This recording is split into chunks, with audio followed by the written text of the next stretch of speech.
Respected President of Ramakrishna Math, Pujya Gautamananda Maharaj,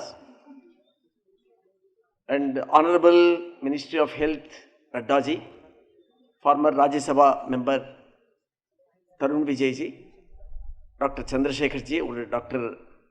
Soumyaji.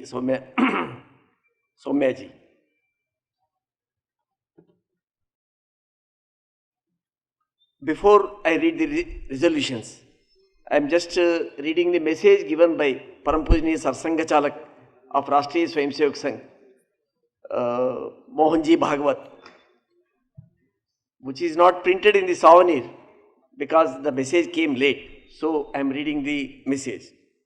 Most revered Swami Gautamananda ji, humble pranams. Tradition of Shivabhave Jiva Seva, rejuvenated by Sri Ramakrishna Mission, has inspired and nourished all seva activities in present-day Bharat. It is a matter of great delight and hope that along with Saksham and CSIR, the Ramakrishna Math, Chennai is organizing a seminar on National Awareness Convention on Leprosy. Leprosy is one disease which by bodily affecting one proceeds to ruin the life of many in his family. Scientific progress has brought out cures for the one affected, but the lack of awareness still plays havoc with the family. Though due to my other pre-agreed commitments, I am unable to present myself at the seminar, I wish it all success. I hope the seminar will fulfill in its objective to educate and thereby spread the awareness about the therapeutic and rehabilitative options available in the disease. I heartily congratulate all those who are involved in the conduct of the seminar. Yours sincerely, Mohan Bhagwat, Sarsanga Chalak, Rashtriya Swayamsevak Sangh.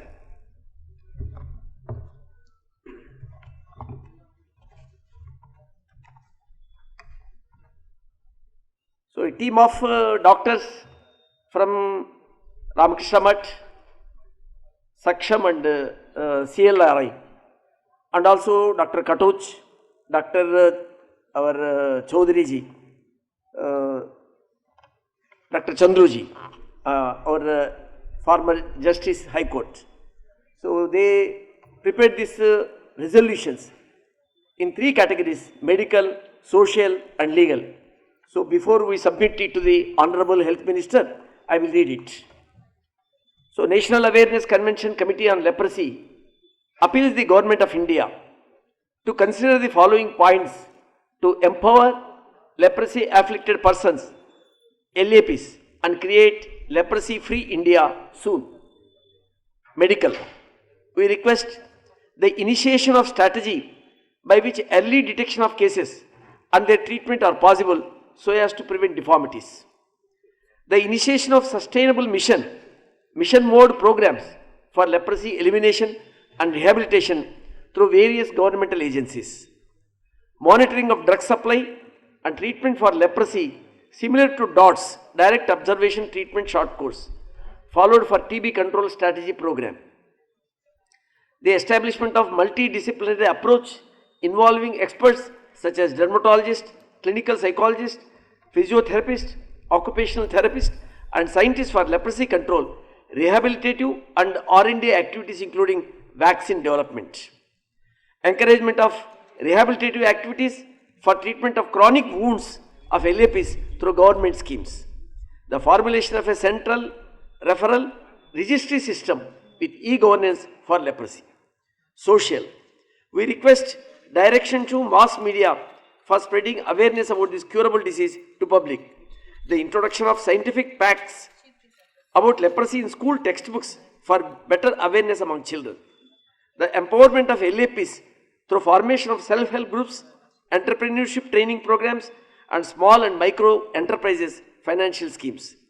The coordination of dedicated service organizations at regional and national levels. The encouragement of all rehabilitative activities on community basis, not in leprosy colonies. Legal. We request necessary amendments in the legal acts that was established during British period, which are discriminatory against LAPs and their families even now. Reservation benefits to LAPs and their offsprings through suitable legal stipulations. The implementation of the recommendations made in the Law Commission of India's report number 256, April 2015, headed by Justice A.P. Shah, with reference to amendments to various central and state laws which discriminate the LAPs. The enactment of the Elimination of Discrimination Against Persons Affected by Leprosy EDPAL Act, for which a model bill was annexed with the Law Commission report. Suitable social welfare measures to improve the living conditions of LAPs by providing adequate reservations in employment, housing and educational institutions. Thank you.